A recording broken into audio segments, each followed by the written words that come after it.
കർത്താവിൻ്റെ മേശയിലേക്ക് നമുക്ക് വളരെ പ്രാർത്ഥനയോടുകൂടെ നമുക്ക് പ്രവേശിക്കാം. സ്തോത്രം. ഇന്നത്തെ ചിന്തയ്ക്ക് ആധാരമായിട്ട് റോമാലേഖനം 8-ാം അധ്യായം 30 മുതൽ താഴോട്ടുള്ള വാക്യങ്ങൾ വായിക്കണം. റോമാലേഖനം 8-ാം അധ്യായം അതിൻ്റെ 30 മുതൽ താഴോട്ടേക്ക് വായിക്കണം.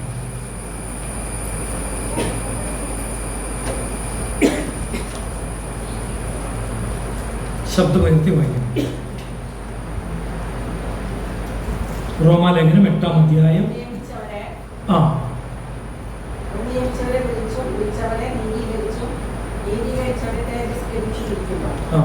ഇത് സംബന്ധിച്ച് നാം എന്ത് പറയുന്നു? ദൈവം നമുക്ക് അനുകൂലമെങ്കിൽ നമുക്ക് പ്രതികൂലമാണ്. സ്വന്തം പുത്രനെ ആദരിക്കാതെ നമുക്ക് എല്ലാവർക്കും വേണ്ടി ഏൽപ്പിച്ചു തന്നവൻ അവനോട് കൂടെ സകലവും നമുക്ക് നൽകാതിരിക്കുമോ?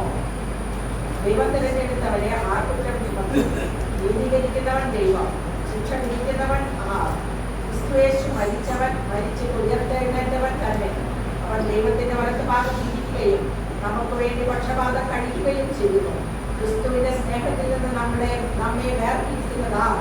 കഷ്ടതയോ, സങ്കടമോ, ഉപദ്രവമോ, പട്ടിണിയോ, നഗ്നതയോ, ആപത്തോ, വാറോ? നിന്റെ നിമിത്തം ഞങ്ങളെ ഇടപെടാതെ കൊല്ലുന്നു, അറുപ്പാനുള്ള ആടുകളെ പോലെ ഞങ്ങളെ എണ്ണുന്നു എന്ന് എഴുതിയിരിക്കുമല്ലോ. നാമോ നമ്മെ സ്നേഹിച്ചവൻ മുഖാന്തരം ഇതിലൊക്കെയും പൂർണ്ണജയം പ്രാപിക്കുന്നു. മരണത്തിനോ ജീവനോ ദൂതന്മാർക്കോ വാഴ്ചകൾക്കോ അധികാരങ്ങൾക്കോ ഇപ്പോഴുള്ളതിനോ വരുവാനുള്ളതിനോ ഉയരത്തിനോ ആഴത്തിനോ മറ്റു യാതൊരു സൃഷ്ടിക്കോ നമ്മുടെ കർത്താവായ യേശുക്രിസ്തുവിനുള്ള ദൈവ സ്നേഹത്തിൽ നിന്ന് നമ്മെ വേർതിരിക്കുവാൻ കഴിയുകയില്ല എന്ന് ഞാൻ ഉറച്ചിരിക്കുന്നു. Price the Lord. വിശുദ്ധനായ പൗലോസ് ആദിമ ക്രൈസ്തവരെ പീഡിപ്പിക്കാൻ നടന്നിരുന്ന ഒരു വ്യക്തിയായിരുന്നു. എന്നാൽ കർത്താവ് അവനുമായി ഒരു എൻകൗണ്ടർ ഉണ്ടായി. അവൻ കർത്താവിന് വേണ്ടി വേർതിരിക്കപ്പെടുവാനിടയായി. വേറൊരു അർത്ഥത്തിൽ പറഞ്ഞാൽ വിശുദ്ധീകരിക്കപ്പെടുവാനിടയായി. വിശുദ്ധി എന്ന വാക്കിൻ്റെ അർത്ഥം കർത്താവിനായി വേർതിരിക്കപ്പെട്ട അനുഭവം എന്നാണ്. കർത്താവിനായി വേർതിരിക്കപ്പെട്ടവർ വിശുദ്ധീകരിക്കപ്പെട്ടവർ. സ്തോത്രം. വിശുദ്ധി എന്ന പദത്തിൻ്റെ അർത്ഥം തന്നെ വരുന്നത് തനിക്ക് വേണ്ടി വേർതിരിച്ച അനുഭവം എന്ന അർത്ഥത്തിൽ. Separated for God, consecrated for God എന്ന അർത്ഥത്തിൽ. ഇവിടെ വിശുദ്ധനായ പൗലോസ് റോമാലേഖനം എഴുതുമ്പോൾ അതിൻ്റെ 30-ാമത്തെ വാക്യത്തിൽ രേഖപ്പെടുത്തിയിരിക്കുന്ന സുപ്രധാനമായ ചില പദങ്ങളുണ്ട്. നിങ്ങളെ വിളിച്ചവരെ നീതീകരിച്ചു, നീതീകരിച്ചവരെ തേജസ്കരിച്ചിരിക്കുന്നു. ഇവിടെ പല വാക്കുകൾ പറയും. ഈ ദൈവത്തിന്റെ വചനമായിരിക്കുന്ന ബൈബിൾ അത് വായിക്കേണ്ടത്, അത് കേൾക്കേണ്ടത്, അത് വായിക്കേണ്ടതാ, അത് മനഃപ്പാഠമാക്കേണ്ടതാ, അത് പഠിക്കേണ്ടതാ, അത് മറ്റുള്ളവരെ പഠിപ്പിക്കേണ്ടതാ. എന്തുകൊണ്ട്? അത് ദൈവത്തിന്റെ വചനമായതുകൊണ്ട്. ഈ വചനത്തെ ഭക്ഷിക്കുന്നവൻ, ഈ വചനത്തെ ഉള്ളിലെടുക്കുന്നവൻ, അവന്റെ ഹൃദയത്തിൽ വചനം നിറയുമ്പോൾ അത് അനേകർക്ക് ഗുണകരമായിട്ട് പുറത്തേക്ക് വരുവാനായിട്ട് ഇടയാവും. നാം ഈ പുസ്തകം വളരെ ആഗ്രഹത്തോടുകൂടെ പഠിക്കേണ്ട പുസ്തകമാണ്. വിശുദ്ധനായ പൗലോസ് പറയുക, ഞാൻ ഒരു കാര്യത്തിൽ ഉറച്ചിരിക്കുന്നു. അങ്ങനെയാ ആ വാക്യം അവസാനിക്കുന്നത്, അങ്ങനെയല്ലേ? നമ്മളെല്ലാവരും എന്നൊക്കെ പറഞ്ഞു കഴിഞ്ഞിട്ട് അവസാനം പൗലോസ് എന്താ പറയുന്നത്? ഞാൻ, അത് വ്യക്തിപരമായിട്ട് പറയണം. അവിടെ അവസാനം വരുമ്പോൾ വ്യക്തിപരമായിട്ട് ഞാൻ ഉറച്ചിരിക്കുന്നു. എന്തിലാ ഉറച്ചേക്കുന്നത്? എന്തിലാ ഉറച്ചിരിക്കുന്നത്? ദൈവത്തിന്, കർത്താവായ യേശുക്രിസ്തുവിലുള്ള സ്നേഹത്തിൽ നിന്ന് എന്നെ വേർപിരിക്കുവാൻ ഒരു കാര്യത്തിനും ഒരു സാഹചര്യത്തിനും സാധ്യമല്ല എന്ന് ഞാൻ ഉറച്ചിരിക്കുന്നു. ആണോ? അതിൽ ഉയർച്ചയുണ്ട്, അത് താഴ്ചയുണ്ട്, അതിൽ വേദനയുണ്ട്, അതിൽ സന്തോഷമുണ്ട്, മാന്യതയുണ്ട്, അപമാനിക്കപ്പെടുന്ന അനുഭവമുണ്ട്, പലവിധ അനുഭവങ്ങളുണ്ട്. പക്ഷേ ഈ അനുഭവത്തിനൊന്നിനും എന്റെ യേശുവിലുള്ള സ്നേഹത്തിൽ നിന്ന് എന്നെ വേർതിരിക്കുവാൻ സാധ്യമല്ല എന്ന് ഞാൻ ഉറച്ചിരിക്കുന്നു. എത്ര ഒരു കോൺഫിഡൻസ്, എത്ര ഒരു വിശ്വാസത്തിന്റെ ഉറപ്പ്. നമ്മുടെ ജീവിതത്തിലേക്ക് തിരിഞ്ഞു നോക്കണം. നമുക്ക് വിചാരിച്ച പോലെ കാര്യങ്ങൾ നടന്നില്ലെങ്കിൽ പലപ്പോഴും നമ്മൾ ഈ ഉറപ്പൊക്കെ പോകും. സ്നേഹമൊക്കെ കുറയും, കൂട്ടായ്മയിൽ വരവിന് തന്നെ അലർജി ഉണ്ടാവും, പലവിധ വിഷയങ്ങളുണ്ടാവും. എന്നാൽ ഇവിടെ വിശുദ്ധനായ പൗലോസ് പറയും, ഞാൻ ഉറച്ചിരിക്കും. ദൈവത്തിന്റെ വചനമായിരിക്കുന്ന ബൈബിളിൽ കർത്താവ് യേശുവിനെ കാണിച്ചു കൊടുത്ത രാത്രിയിൽ താൻ പറഞ്ഞതായ ചില കാര്യത്തെയാണ് കർത്താവിൽ നിന്ന് പ്രാപിച്ച് വിശുദ്ധനായ പൗലോസ് ഈ കർത്താവിന്റെ മേശ ആചരിക്കേണ്ട വിധത്തെക്കുറിച്ച് പറഞ്ഞിരിക്കുന്നത്. ശരിയല്ലേ? ഞാൻ ആരാധനയുടെ സമയത്ത് പറഞ്ഞു, യേശുവിനെ നന്നായി അറിഞ്ഞ യൂദ പറഞ്ഞു, എനിക്കവനെ അറിയാം, ഞാൻ നിങ്ങൾക്കവനെ കാണിച്ചു. കർത്താവ് ഏറെ സ്നേഹിച്ച, പല കാര്യത്തിലും മുൻപന്തിയിൽ നിർത്തുവാൻ ആഗ്രഹിച്ച, അത്ഭുതങ്ങളിൽ തന്നെ നെടുനായകത്വം കൊടുക്കാനായിട്ട് ആഗ്രഹിച്ച് വെള്ളത്തിനുമേൽ നടക്കാൻ അനുവദിച്ച പത്രോസ് പറയുക, ഞാൻ അവനെ അറിയുകയില്ല. അറിയുന്നു എന്ന് പറയുന്നതും അറിയുകയില്ല എന്ന് പറയുന്നതും ഒരേ സമയം ദൈവസ്നേഹത്തിൽ നിന്ന് അകലുന്ന അനുഭവങ്ങളെയാ ഒരു രാത്രികാലം അവിടെ കാണിക്കുന്നത്. കറക്റ്റ് അല്ലേ? ദൈവത്തെ അറിഞ്ഞു എന്നുള്ളത് കൊണ്ടും അറിഞ്ഞില്ല എന്നുള്ളത് കൊണ്ടും ഒരു എക്സ്ക്യൂസും ഇല്ല. Price the Lord. ഞാനിവിടെ എന്നെ ചിന്തിപ്പിക്കുന്ന ഒരു യാഥാർത്ഥ്യമുണ്ട്. കർത്താവദാസൻ എബി ഐരൂർ ഇവിടെ വന്ന് ക്ലാസ് എടുത്തപ്പോൾ താൻ വളരെ അനുഗ്രഹിക്കപ്പെട്ട വചനങ്ങളാൽ നമ്മളെ ശക്തിപ്പെടുത്തുവാനാണ്. അദ്ദേഹം പറഞ്ഞു, സ്നാപക യോഹന്നാനും അപ്പസ്തോലന്മാരും അതുപോലെ തന്നെ കർത്താവായ യേശു മാനസാന്തരപ്പെടുവിനെന്നും പാപമോചനം പ്രസംഗിക്കുവിനെന്നും മറ്റുള്ളവരോട് പറഞ്ഞു. അദ്ദേഹം പറഞ്ഞു, മാനസാന്തരത്തിന് 4 വശങ്ങളെ കുറിച്ച് പറഞ്ഞാൽ ഇതുവരെ അത്രയും വിശദമായി കേട്ടിട്ടില്ല. ഒരു ദിവസം എനിക്ക് അതിനെക്കുറിച്ച് പ്രസംഗിക്കണം ആഗ്രഹമുണ്ട്. അദ്ദേഹം പറഞ്ഞു, നിങ്ങളിത് പ്രസംഗിക്കണം, സഭയിലുള്ളവർക്ക് വീണ്ടും വീണ്ടും അതിന്റെ ആഴങ്ങൾ അറിയണം. അതെത്ര പ്രസംഗിച്ചാലും ഒരു കുഴപ്പവുമില്ല. കാരണം അത് നമ്മുടെ വിശുദ്ധീകരണത്തിന്റെ പാതയിൽ നമ്മെ വർദ്ധിച്ച അവസ്ഥയിലേക്ക് കൊണ്ടുവരും. എന്നാൽ ഇന്ന് ഈ പകലിൽ കർത്താവിന്റെ മേശ നമ്മുടെ മുന്നിൽ ഇരിക്കുമ്പോൾ എൻ്റെ മനസ്സിനെ ഏറെ ചിന്തിപ്പിക്കുന്ന ഒരു കാര്യമാണ്, ഈ മേശ ആർക്കുള്ളതാണ്? ഈ മേശ എല്ലാവർക്കും ഉള്ളതാണോ, അതോ കർത്താവായ യേശുവിന്റെ രക്തത്താൽ വീണ്ടെടുക്കപ്പെട്ട ജനത്തിന് തങ്ങളുടെ മരണം വരെ അനുഭവിക്കുവാനായിട്ട് ദൈവം ഒരുക്കിയതാണ്? കർത്താവായ യേശുവിന്റെ രക്തത്താൽ വിളിച്ച് വേർതിരിച്ച തെരഞ്ഞെടുക്കപ്പെട്ടവർക്ക് വേണ്ടിയുള്ളതാ ഈ കർത്താവിന്റെ മേശ. ഹല്ലേലൂയ. നമുക്കറിയാം, അവനെ കൈക്കൊണ്ട് അവന്റെ നാമത്തിൽ വിശ്വസിക്കുന്ന ഏവർക്കും ദൈവമക്കളാകാൻ അവൻ കഴിവ് നൽകിയിരിക്കുന്നു. ഈ കഴിവ് ആരുടെ കയ്യിലിരിക്കുന്നു? കർത്താവ് ആ കഴിവ് നമുക്ക് ഓരോരുത്തർക്ക് നൽകിയിരിക്കുക. ആ കഴിവ് ഒരു സമയത്ത് ഉപയോഗിച്ചപ്പോഴാണ് നാം നമ്മുടെ പാപങ്ങൾ മോചിക്കപ്പെട്ടു പോയി, അതായത് നമ്മൾ രക്ഷിക്കപ്പെട്ടത്.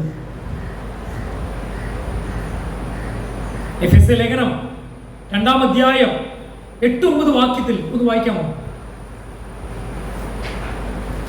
എഫെസ്യ ലേഖനം 2-ാം അധ്യായം 8-9 വാക്യം. നിങ്ങൾ വിശ്വാസം മൂലം രക്ഷിക്കപ്പെട്ടിരിക്കുന്നു. നിങ്ങളല്ല അതിന്റെ കാരണക്കാരൻ. ദൈവത്തിന്റെ ദാനം അത്രയാകുന്നു. ആരും പ്രശംസിക്കാതിരിക്കാൻ. പ്രവൃത്തികളും കാരണമല്ല. നമുക്കറിയാം, ഒരുവൻ ആത്മരക്ഷ പ്രാപിക്കുന്നത് നമ്മുടെ ആരുടെയും യോഗ്യത കൊണ്ടല്ല.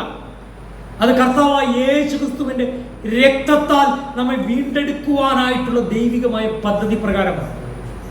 അത് വിശ്വാസം, കൃപയാൽ, വിശ്വാസം മൂലം നാം രക്ഷിക്കപ്പെട്ടിരിക്കുന്നു.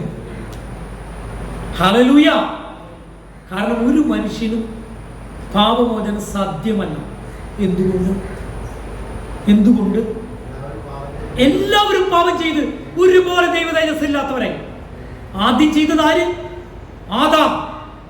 തന്റെ പ്രതിച്ഛായയിലും സ്വരൂപത്തിലും സൃഷ്ടിച്ച ആദ്യ മനുഷ്യനായ ആദാം പാപം ചെയ്തപ്പോൾ അവന്റെ പിൻതലമുറയിലേക്ക് മുഴുവൻ ആദാമ്യ പാപം പകരുവാനിടയായി. ഇന്നും ജനിക്കുന്ന ഏത് കുട്ടികളിലും പാപ സ്വഭാവത്തോടും ജനിക്കുന്നത്.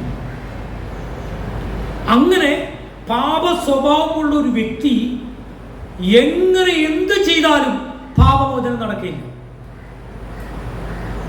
കാരണം മനുഷ്യന്റെ എത്ര വലിയ പ്രവർത്തികളും എന്താന്നാ പറഞ്ഞത്? കറമുരണ്ട. അപ്പൊ പിന്നെ ഏത് മനുഷ്യൻ എന്തെങ്കിലും ചെയ്ത കാര്യമുണ്ടോ? പിന്നെ ആർക്കത് ചെയ്യാൻ പറ്റും?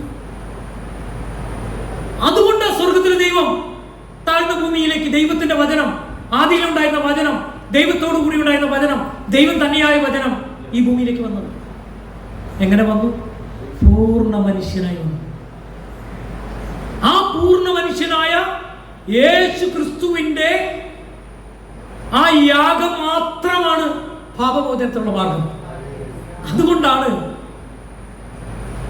അപ്പസ്തോല പ്രവൃത്തിയിൽ പറഞ്ഞത്, ആകാശത്തിന് കീഴെ മനുഷ്യന്റെ രക്ഷയ്ക്ക് വേണ്ടി നൽകപ്പെട്ട ഒരേ ഒരു നാമമേ ഉള്ളൂ, അത് കർത്താവായ യേശു ക്രിസ്തുവിന്റെ നാമം. വീണ്ടും ബൈബിൾ പറയുന്നു, കർത്താവായ യേശുവിന്റെ നാമം വിളിച്ചപേക്ഷിക്കുന്ന ഏവനും രക്ഷിക്കപ്പെടും. ബൈബിളിൽ പലയിടത്തും രക്ഷിക്കപ്പെടുമെന്ന് അത് ഭാവി കാലത്തിൽ പറഞ്ഞിട്ടുണ്ട്. കർത്താവിന്റെ നാമം വിളിച്ചപേക്ഷിക്കുന്ന ഏവനും രക്ഷിക്കപ്പെടും. അവന്റെ കർത്താവായ യേശുവിനെ കൈക്കൊണ്ടവന്റെ നാമത്തിൽ വിശ്വസിക്കുന്ന ഏവർക്കും ദൈവമക്കൾ അവൻ കഴിവ് നൽകിയിരിക്കുന്നു. അതൊക്കെ ഏറ്റെടുക്കാവുന്നതാണ്. ബൈബിളിൽ അനേക ഇൻവിറ്റേഷൻസ് ഉണ്ട്, ക്ഷണങ്ങളുണ്ട്. യേശുവിനെ വിശ്വസിച്ചാൽ രക്ഷിക്കപ്പെടും, നാമം വിളിച്ചപേക്ഷിച്ചാൽ രക്ഷിക്കപ്പെടും. കർത്താവായ യേശു ക്രിസ്തുവിനെ വിശ്വസിച്ച് നീയും നിന്റെ കുടുംബം രക്ഷ പ്രാപിക്കും. ഇതെല്ലാം ഈ ഇൻവിറ്റേഷൻ മുഴുവൻ കാണിക്കുന്നത് എഫേസ്യ ലേഖനത്തിൽ പറയുന്ന ആ കൃപയാൽ വിശ്വാസം മൂലം നിങ്ങൾ രക്ഷിക്കപ്പെട്ടിരിക്കുന്നു എന്ന പദത്തിനു വേണ്ടിയുള്ള ആഹ്വാനം. മനസ്സിലായോ? അതുകൊണ്ടാണ് നമ്മൾ സുവിശേഷം അറിയിക്കുന്നത്. ഇതാരെങ്കിലും കേട്ട് വിശ്വസിച്ചാൽ അവൻ രക്ഷിക്കപ്പെടും. അതിന് നമ്മുടെ പ്രവൃത്തിയൊന്നുമല്ല. ആര് ചെയ്തു കഴിഞ്ഞു? യേശു കർത്താവ് ചെയ്തു കഴിഞ്ഞു. അവസാനത്തുള്ളി രക്തം വരെ നമുക്ക് വേണ്ടി ചിന്തപ്പെട്ടു. കണ്ടാൽ ആളല്ലെന്ന് തോന്നിക്കുമാറാകുക തന്നെ ചെയ്തു. ഏറ്റവും വലിയ ഒരു ശപിക്കപ്പെട്ട മനുഷ്യനെ കൊല്ലുന്ന കുരിശിൽ താൻ യാഗമായി തീർന്നു. ഈ കർത്താവിന് നമ്മുടെ എല്ലാ പാപങ്ങളെയും, എല്ലാ ശാപങ്ങളെയും, എല്ലാ വേദനകളെയും വഹിക്കാൻ കഴിയുമെന്ന് ഉറപ്പോടെ പറയാൻ നമുക്ക് കഴിയും. എന്നാൽ ബൈബിളിൽ രക്ഷ എന്ന പദം, അതായത് നിങ്ങൾ രക്ഷിക്കപ്പെട്ടിരിക്കുന്നു, ആ രക്ഷ ഭദ്രമാണ്, ആ രക്ഷിക്കപ്പെട്ടവരുടെ കൂട്ടമാണ് ദൈവസഭ എന്ന് പറയുമ്പോൾ തന്നെ ചിലർ പറയുന്നു ഒരിക്കൽ ആ രക്ഷിക്കപ്പെട്ടാൽ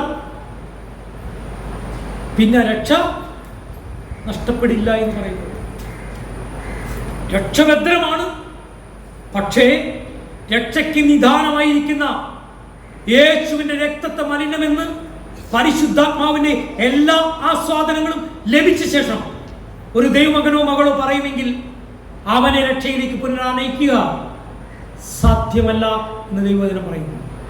എന്ന് പറഞ്ഞാൽ രക്ഷിക്കപ്പെട്ടവരുടെ പേരുകൾ എഴുതപ്പെടുന്ന പുസ്തകത്തിന്റെ പേരാണ് ജീവന്റെ പുസ്തകം. ജീവന്റെ പുസ്തകത്തിൽ നിന്ന് എഴുതപ്പെട്ട പേരുകൾ മാറ്റുവാൻ അത് എഴുതിയവന് അവന്റെ കയ്യിൽ റബ്ബറുണ്ട്. Praise the lord, hallelujah. എന്നാൽ വിശുദ്ധനായ പൗലോസ് രക്ഷയുടെ ആഴത്തെക്കുറിച്ച് പഠിച്ചപ്പോൾ, മനസ്സിലാക്കിയപ്പോൾ, പ്രാപിച്ചപ്പോൾ ഇങ്ങനെ പറഞ്ഞു. ഫിലിപ്പിയ ലേഖനം 2-ാം അധ്യായം 12-13 വാക്യങ്ങൾ ഒന്ന് വായിക്കാം.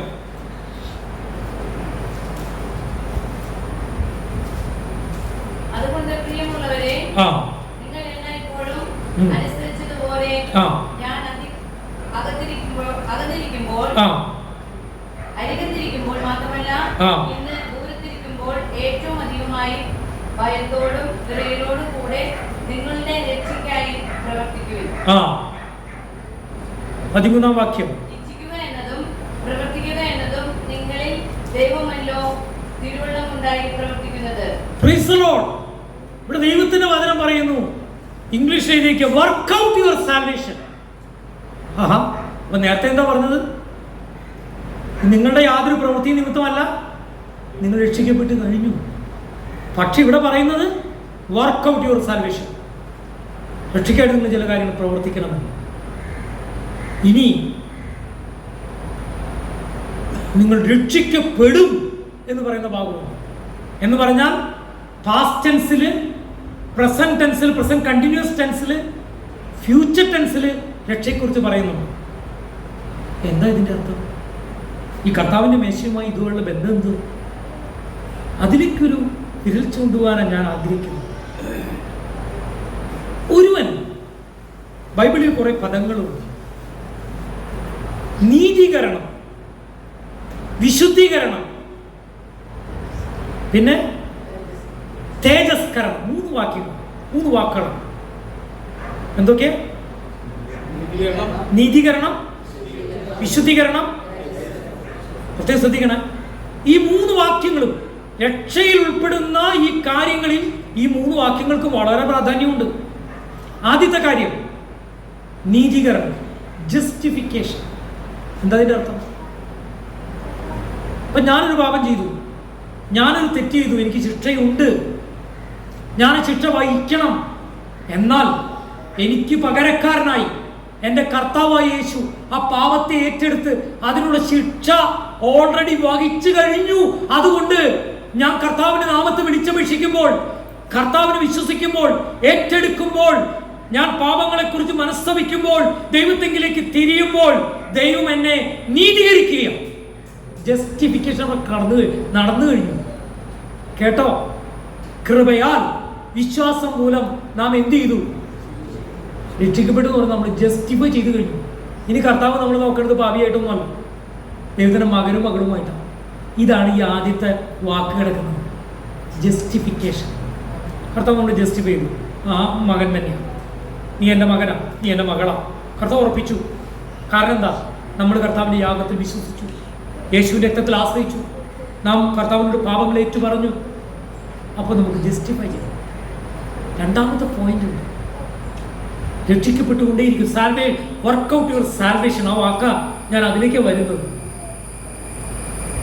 അവിടെയാണ് അടുത്ത വാക്യത്തിന്റെ പ്രാധാന്യം.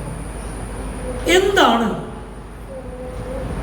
സാങ്ക്ടിഫിക്കേഷൻ അഥവാ വിശുദ്ധീകരണം എന്ന് പറയുന്നതിന്റെ കാര്യം? നാം രക്ഷിക്കപ്പെട്ട അന്ന് മരിക്കുകയല്ല ചെയ്യുന്നത്.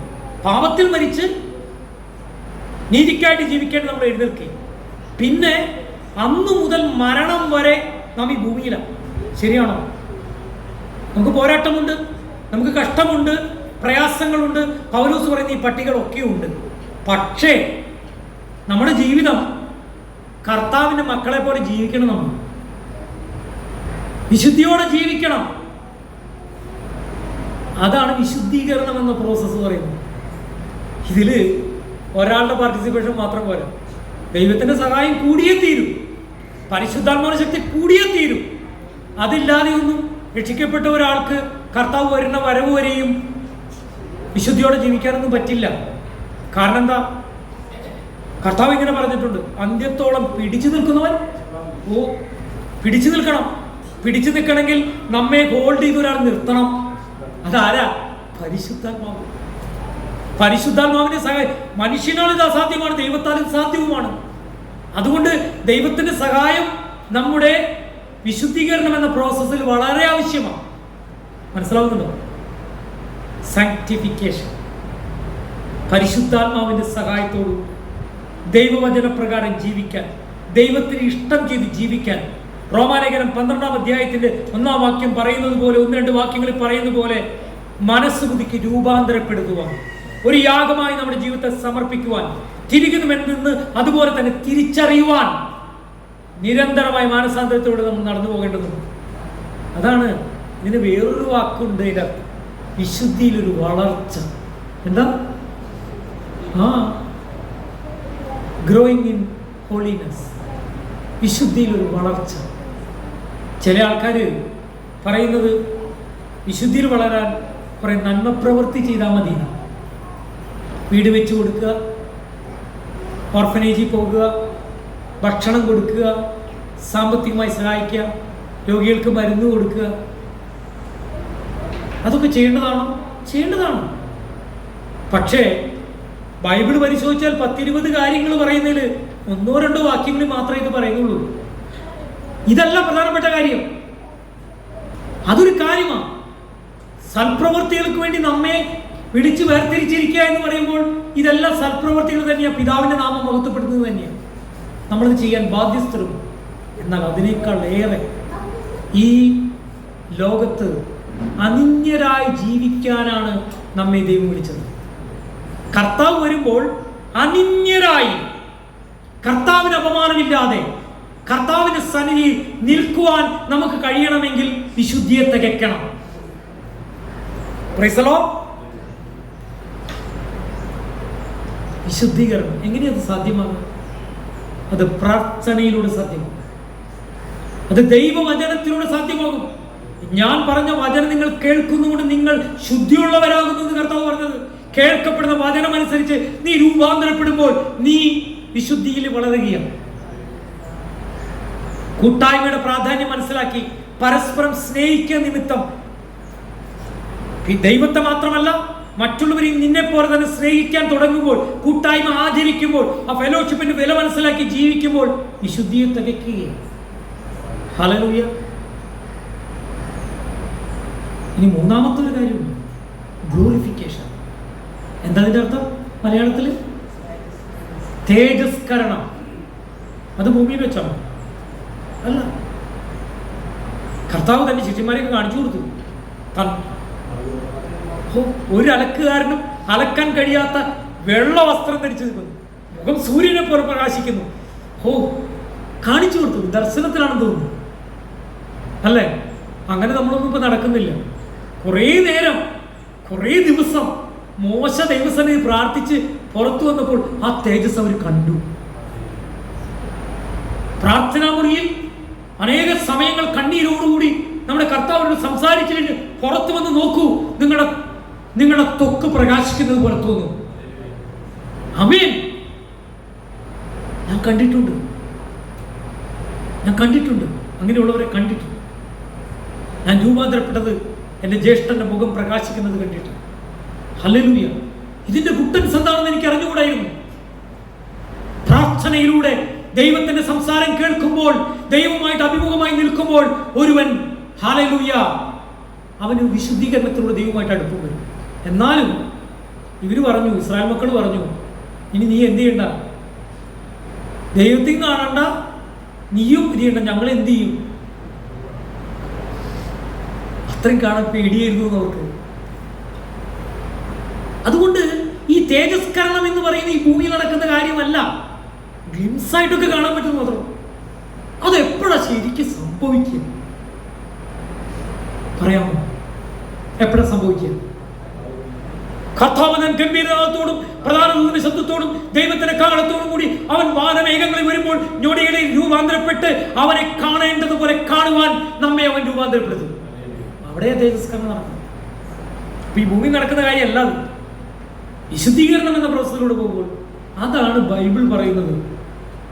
നീ രക്ഷിക്കപ്പെട്ടു, നീ രക്ഷിക്കപ്പെട്ടുകൊണ്ടിരിക്കുന്നു, നീ രക്ഷിക്കപ്പെടും എന്ന് പറഞ്ഞാൽ ആ രക്ഷയുടെ പൂർണ്ണമായ അളവിൽ കാണേണ്ടവനെ കാണേണ്ടതുപോലെ കണ്ട് ഫെല്ലോഷിപ്പ് ഉണ്ടാകാൻ നിനക്കത് വേണം. ഹല്ലേലൂയ. ഇനി ഈ 3 കാര്യങ്ങൾ തന്നെ ഞാൻ വേറെ 3 കാര്യങ്ങളും കൂടിയായിട്ട് പറയാൻ പോകുന്നു. നിങ്ങൾ വളരെ ശ്രദ്ധിക്കണം. അവിടെയാണ് ഈ കർത്തൃവേശുമായുള്ള ബന്ധം.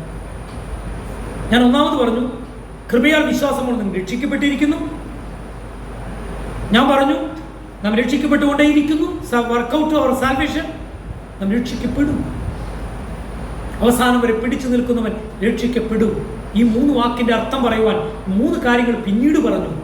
ഒന്ന്, ജസ്റ്റിഫിക്കേഷൻ, നീതീകരണം, സംഭവിച്ചു കഴിഞ്ഞു. 2, വിശുദ്ധീകരണം, അത് നമ്മുടെ ജീവിതത്തിൽ സംഭവിച്ചുകൊണ്ടേയിരിക്കണം. 3-ാമത്തെ കാര്യം തേജസ്കരണം, അത് കർത്താവിന്റെ വരവിൽ സംഭവിക്കും. ഇനി ഞാൻ അത് തന്നെ ഒന്നുകൂടി 3 കാര്യങ്ങളിലൂടെ പറയാം. ഒന്നാമത്തെ കാര്യം, നമ്മുടെ സകലവിധമായ പാപങ്ങളും കാൽവരി ക്രൂശിലെ യാഗത്താൽ എന്ത് ചെയ്തിരിക്കുന്നു? പാപമോചനം നൽകപ്പെട്ടിരിക്കുന്നു. ഏതെങ്കിലും പാപം ഇനി മോചിക്കപ്പെടാൻ ബാലൻസ് ഉണ്ടോ? ഇല്ല, ഇല്ല. എല്ലാ പാപവും മോചിക്കപ്പെടുവാൻ യേശുവിന്റെ രക്തത്തിന് സാധിക്കും. അതേസമയം ഞാൻ പറയുന്നു, യേശുവിന്റെ രക്തത്തെ മലിനമെന്ന് എല്ലാ ആസ്വാദനത്തിന് ശേഷവും തള്ളിക്കളയുന്നവനെ രക്ഷയിലേക്ക് പ്രധാനിക്കാൻ സാധ്യമല്ല. എക്സെപ്റ്റ് ഈ കർത്താവിന്റെ ബ്ലഡിനെ തള്ളി പറയുന്ന കേസിൽ, പരിശുദ്ധാത്മാവിനെതിരെ പാപം ചെയ്യുമ്പോൾ, വിശുദ്ധനായ പത്രോസ് പറഞ്ഞു, മരണത്തിനായുള്ള പാപവുമുണ്ട്, അല്ലാത്ത പാപവുമുണ്ട്. മരണത്തിനായിട്ടുള്ള പാപത്തിന് വേണ്ടി പ്രാർത്ഥിക്കണമെന്ന് ഞാൻ പറയുന്നില്ല. പരിശുദ്ധാത്മാവിന്റെ പേരിൽ കാട്ടിക്കൂട്ടുന്ന കാര്യങ്ങൾ കാണുമ്പോൾ, ചിലത് അതിനടിയിൽ എഴുതുമ്പോൾ ചിലർ പറയും ആരെയും വിധിക്കണ്ട എന്ന് പറയും. അങ്ങനെ പറയും ചിലർ. ഒരു കാര്യം ഞാൻ പറയാം, പരിശുദ്ധാത്മാവിനെതിരെയുള്ള പാപം ക്ഷമിക്കപ്പെടാത്ത പാപം. അതെന്താണെന്ന് ചോദിച്ചാൽ അതിന് ഉത്തരം പറയുവാൻ ഞാൻ ആഗ്രഹിക്കുന്നു. പരിശുദ്ധാത്മാവ് എന്ന കാര്യസ്ഥൻ നിങ്ങളുടെ മേൽ വരും. നിങ്ങൾക്ക് എന്ത് സംഭവിക്കും? നിങ്ങൾക്ക് ശക്തി ലഭിക്കും. പരിശുദ്ധാത്മാവ് എന്താണ് നിങ്ങളോട് ചെയ്യാൻ പറയുന്നത്? എൻ്റെ സാക്ഷിയായി നിൽക്കാൻ. എന്താണ് പരിശുദ്ധാത്മാവിന് പറയാനുള്ളത്? പാപത്തെക്കുറിച്ചും ദൈവത്തിന്റെ നീതിയെക്കുറിച്ചും ന്യായവിധിയെക്കുറിച്ചും നിങ്ങളെ ഓർമ്മപ്പെടുത്തും. എൻ്റെ അംബാസഡേഴ്സ് ആയിട്ട് നിൽക്കാൻ. മനസ്സിലായോ? കൈ പിടിച്ച്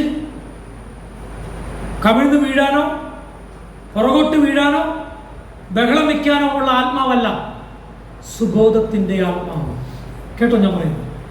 അപ്പോൾ ആദ്യത്തേതിൽ സംഭവിച്ചത് എല്ലാ പാപത്തിനും, ഇനി ചെയ്യാൻ പോകുന്ന പാപത്തിനും എല്ലാത്തിനും പരിഹാരം യേശുക്രിസ്തുവിന്റെ കാൽവരി ക്രൂശിലാണ്. അതാണ് ജസ്റ്റിഫിക്കേഷനിൽ വരുന്നത്, സേവ്ഡ് എന്ന പദത്തിൽ വരുന്നത്. ഇനി വിശുദ്ധീകരണത്തിൽ എന്താ വരുന്നത്? പാപത്തിൽ നിന്ന് മോചിക്കപ്പെടുന്നു അല്ലേ? നമ്മളെ ഇനി കർത്താവ് വിളിക്കുന്നത് വിശുദ്ധന്മാരെന്നാണ്. പക്ഷെ നമ്മൾ ജീവിക്കുന്നത് എവിടെയാണ്? സാത്താൻ വാഴുന്ന ഈ ലോകത്താണ്. ഇനി ഇവിടെ ഉള്ളത് എന്താ? ഇനി ഇവിടെ നമ്മൾ അഭിമുഖീകരിക്കുന്നത്, നമ്മുടെ ജീവിതത്തിൽ അഭിമുഖീകരിക്കുന്നത് എന്താ? ഈ ലോകത്തിൽ വാഴുന്ന പാപത്തിൻ്റെ ശക്തിയാണ് നമുക്ക് പോരാട്ടമുള്ളത്. നമുക്ക് പോരാട്ടമുള്ളത് ജഡരക്തങ്ങളോടല്ല, വാഴ്ചകളോട്, അധികാരങ്ങളോടും ആ ശക്തിയോടാ. ആ ശക്തി എന്താ? പിശാചിന്റെ ശക്തി. ആ ശക്തി എന്താ? പാപം ചെയ്യുവാൻ പ്രേരിപ്പിക്കുന്ന ശക്തി. ആ ശക്തിയിൽ നിന്ന് പാപത്തിന് നമുക്ക് മോചനം ലഭിച്ചു. നമ്മെ വീണ്ടും പാപം ചെയ്യിപ്പിക്കുവാൻ പ്രേരിപ്പിക്കുന്നതായിരിക്കുന്ന പാപത്തിന്റെ ശക്തി ഈ ഭൂമിയിൽ നിൽക്കുമ്പോൾ ആ പവറിൽ നിന്ന് നമുക്ക് എന്ത് ചെയ്യേണ്ടത്? മോചനം നേടേണ്ടത്. അതാണ് വിശുദ്ധീകരണം എന്ന പ്രോസസ്സിലൂടെ നടക്കേണ്ടത്. പാപത്തിന്റെ ശക്തിയിൽ നിന്ന്. അതാണ് രക്ഷയ്ക്ക്, വർക്കൗട്ട് സാൽവേഷൻ എന്ന പദത്തിന്റെ അർത്ഥം.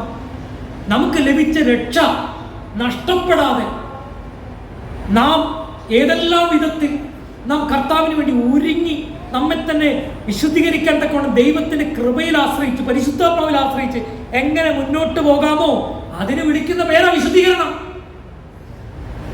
അതുകൊണ്ടാണ് യോഹന്നാൻ ലേഖനം എഴുതിയപ്പോൾ കർത്താവായ യേശുക്രിസ്തുവിന്റെ രക്തം സകല പാപത്തെയും പോക്കി വിശുദ്ധന്മാർക്ക് എഴുതിയിരിക്കുന്നത്. ഇനിയും പാപത്തിന്റെ പിടിയിൽപ്പെട്ടാൽ, ഇനിയും പാപത്തിന്റെ ശക്തിയിൽപ്പെട്ടാൽ, ഇനിയും പാപത്തിന്റെ ശക്തി നിന്റെ മുഴുവൻ പാപവും മോഹിച്ചെന്ന് ഈ കർത്താവിനെതിരെ നീ അറിഞ്ഞിട്ടും അറിയാതെയും ഇനിയും തെറ്റുകൾ ചെയ്താൽ നിന്നെ തള്ളിക്കളയാൻ ഞാൻ ഒരുക്കല്ല. നീ എന്ത് ചെയ്യണം? മനസ്സാന്തരപ്പെട്ടുകൊണ്ടേയിരിക്കണം. അപ്പൊ വിശുദ്ധീകരണത്തിൽ മനസ്സാന്തരമുണ്ട്, പാപക്ഷമയ്ക്കുള്ള പ്രാർത്ഥനയുണ്ട്, ദൈവം നമ്മെ സഹായിക്കുന്നു, ദൈവത്തിന്റെ പരിശുദ്ധാത്മാവ് നമ്മെ സഹായിക്കുന്നു, കൂട്ടായ്മ നമ്മെ സഹായിക്കുന്നു. Price the Lord. ഇനി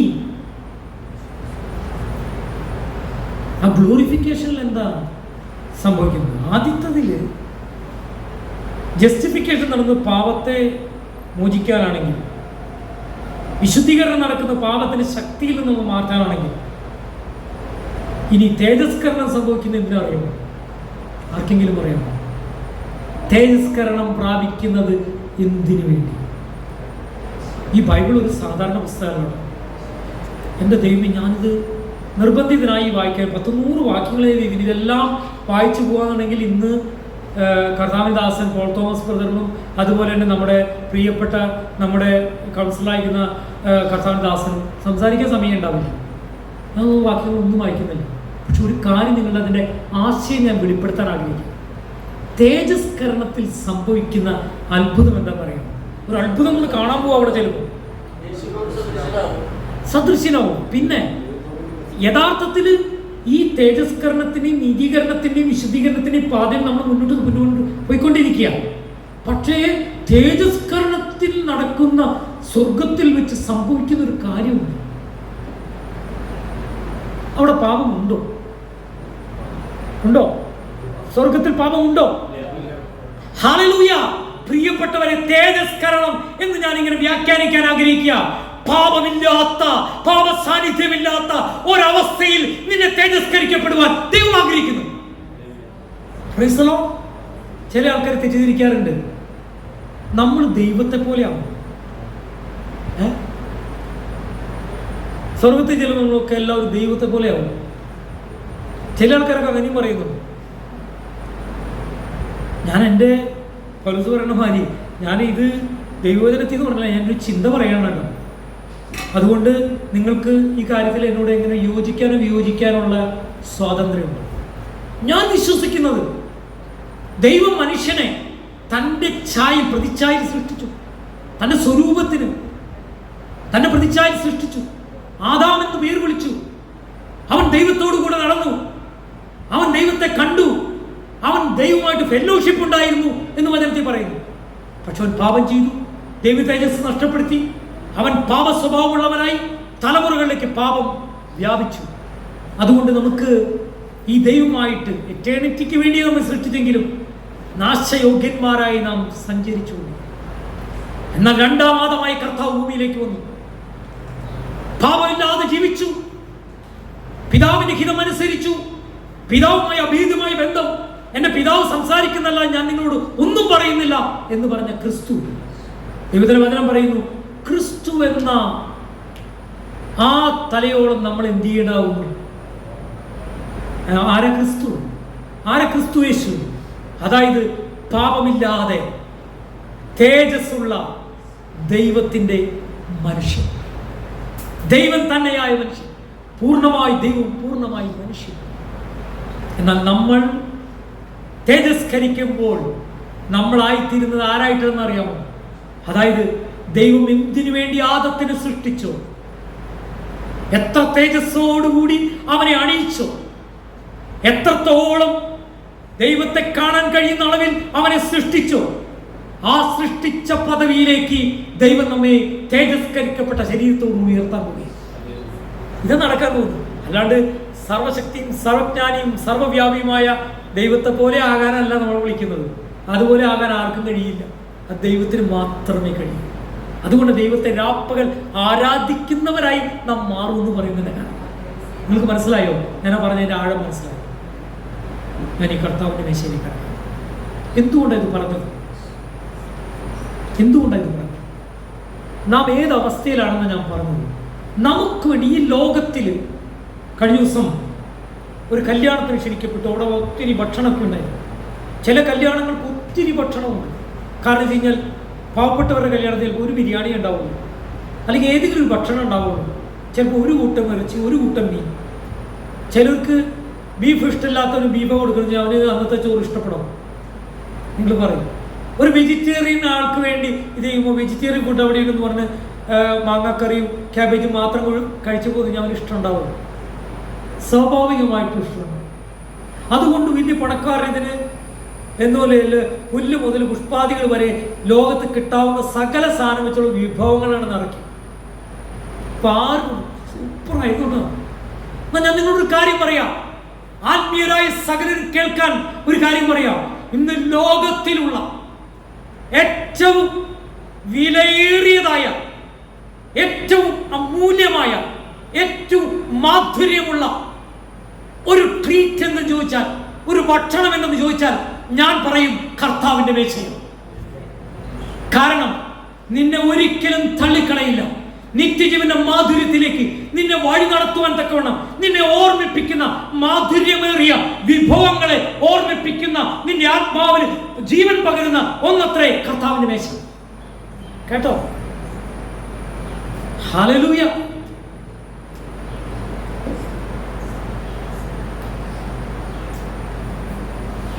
കാരണം രക്ഷിക്കപ്പെട്ട ഒരു ദൈവ പൈതൽ തേജസ്കരണത്തിലേക്ക് വരുമ്പോൾ, വിശുദ്ധീകരണം എന്ന പ്രോസസ്സിലൂടെ കടന്നു പോകുമ്പോൾ, അവന്റെ ജീവിതത്തിൽ അവനെ ദൈവം ഓർമ്മിപ്പിക്കും, നീ എന്റെ മകനാ, നീ എന്റെ മകളാ, തീയിൽ നിന്ന് ഞാൻ വലിച്ചെടുത്തതാ, പാപത്തിൽ നിന്ന് മോചിച്ചതാ, കടിച്ചുപോയി പാപത്തെ ഞാൻ തള്ളിക്കളഞ്ഞതാ, നീ എന്റെ മകനും മകളുമാ, ഇനിയും പാപത്തിനും തുടരരുത്, പാപത്തിന്റെ ശക്തിയിൽ വീണു പോകരുത്, പാപം ചെയ്താൽ തിരിച്ചു വരണം, ദൈവസന്നിധിയിൽ കരയണം, വചനം വായിക്കണം, പ്രാർത്ഥിക്കണം, കൂട്ടായ്മയിൽ വരണം, നിന്നെ തള്ളിക്കളയാൻ ഞാൻ ഒരുക്കമില്ല, അതുകൊണ്ട് ഞാൻ ഒറ്റിക്കൊടുക്കപ്പെട്ട, ഞാൻ യാഗമാകാൻ പോകുന്ന ദിവസം അതിൻ്റെ തലേന്ന് ഞാൻ നിങ്ങളോട് എൻ്റെ ഓർമ്മയ്ക്കായി ചെയ്യാൻ പറഞ്ഞ കാര്യമാണെന്ത് കർത്താവിൻ്റെ മേശ. കേട്ടോ? എന്തോരം ആഴമുണ്ട്, എന്തോരം പ്രാധാന്യമുണ്ട്.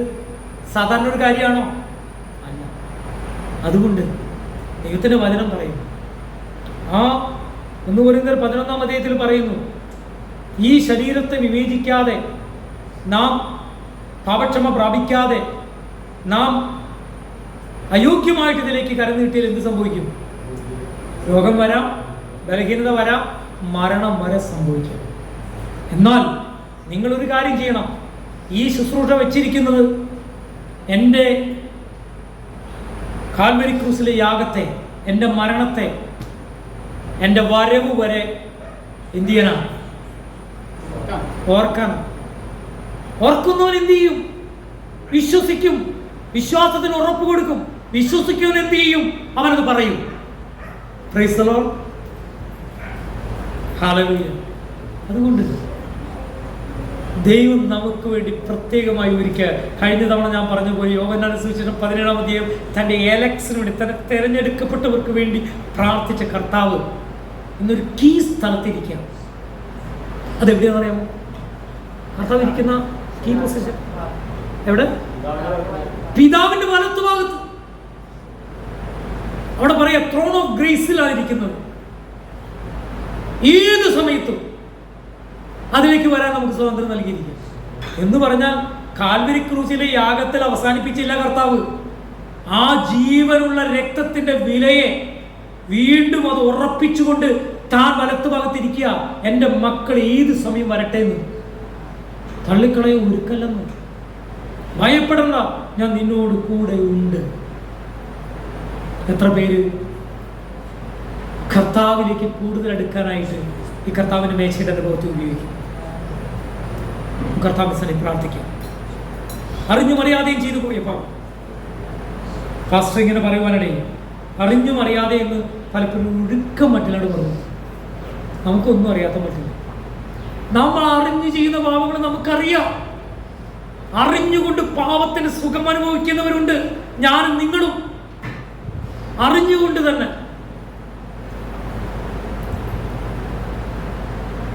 പൗലോസ് പറയുന്നൊരു കാര്യമുണ്ട്, പാപം പെരുകിയെടുത്ത് കൃപയും വർദ്ധിച്ചു. കൃപ കൂടിക്കിട്ടാൻ വേണ്ടി പാപം ചെയ്യരുത്. പക്ഷെ ഒരു കാര്യമുണ്ട്, പാപത്തെ മാറ്റിക്കളയാനുള്ള ദൈവസ്നേഹം ഇപ്പോഴും ആ കാൽവരി ക്രൂശിൽ നിന്ന് അതിങ്ങനെ നിർഗമിച്ചുകൊണ്ടിരിക്കുക. അതിന്റെ സാധ്യത ആരും തള്ളിക്കളയണം. പ്രാർത്ഥിക്കുക. സ്വർഗസ്ഥനായ പിതാവേ, ഈ സമയത്തിനായി സ്തോത്രം. തിരുക്കരത്തിലേക്ക് താഴ്ത്തി ഏൽപ്പിക്കുന്നു. ഞങ്ങൾ അറിഞ്ഞും മനഃപൂർവ്വമായിട്ടും ഞങ്ങളുടെ അറിവില്ലായ്മ കൊണ്ടും ചെയ്തു പോയ സകല പാപങ്ങൾ ഞങ്ങൾക്ക് വേണ്ടി അങ്ങ് ക്ഷമിച്ചിട്ട് മറ്റുള്ളവർ ക്ഷമിക്കാത്ത അനുഭവം, പാപത്തിൻ്റെ താൽക്കാലിക സുഖത്തെ ആഗ്രഹിക്കുന്നതായ കൺമോഹം, ജഡമോഹം, ജീവനത്തിൻ്റെ പ്രതാപം എല്ലാം ഒന്ന് പൊറുക്കണമേ. കാൽവരി ക്രൂശിച്ചൊരിഞ്ഞ രക്തത്താൽ ഞങ്ങളെ കഴുകി ശുദ്ധീകരിക്കണം. ദൈവത്തിൻ്റെ വചനം വായിച്ച് ഞങ്ങളെ ഓർമ്മിപ്പിക്കുന്ന തെറ്റുകൾ ഞങ്ങൾ വീണ്ടും വീണ്ടും ഏറ്റുപറയാൻ ഒരുക്കമാണ് കർത്താവ്. ഞങ്ങളുടെ പരിശുദ്ധാത്മാവിൻ്റെ സന്തോഷം ഞങ്ങളെ വർദ്ധിപ്പിച്ച് ഞങ്ങളുടെ അകത്തെ പരിശുദ്ധാത്മാവിനെ പാപത്താൽ സങ്കടപ്പെടുത്താതിരിക്കാൻ അടിയങ്ങളെ അങ്ങ് സഹായിക്കണമെന്ന് പ്രാർത്ഥിക്കും.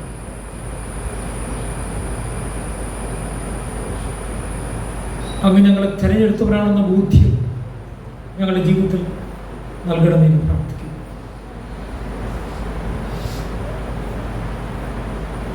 പ്രാഗൽഭ്യത്തോടെ ഇതിലേക്ക് കരഞ്ഞിട്ട് വേണം ഞങ്ങളെ സഹായിക്കണം. യേശു കർത്താവിന്റെ തുല്യമായ നാമത്തിൽ ആമേൻ.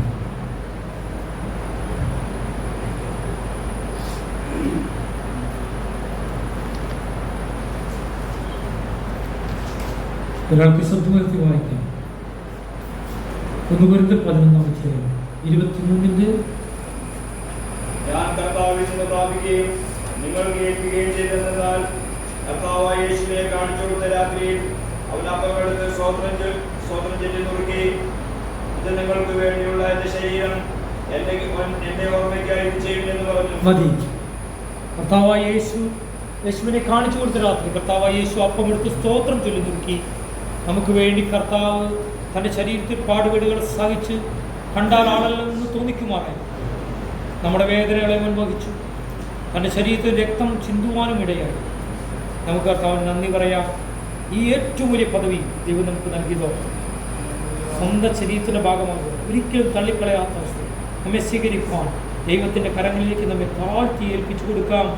Hallelujah, hallelujah, hallelujah. നന്ദി കർത്താവേ, നന്ദി യേശുവേ.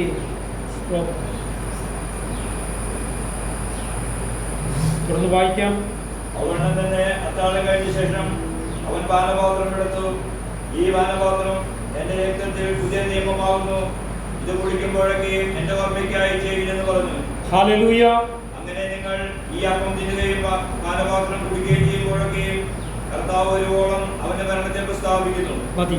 സ്തോത്രം.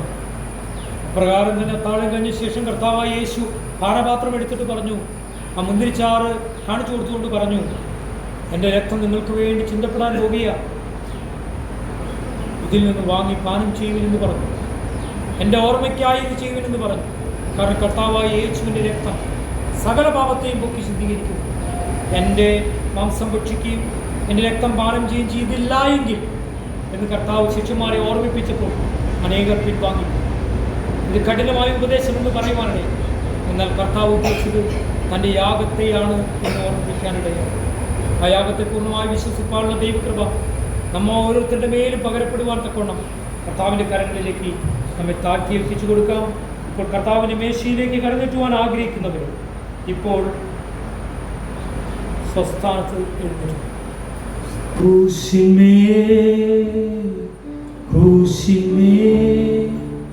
കാണുന്ന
Maha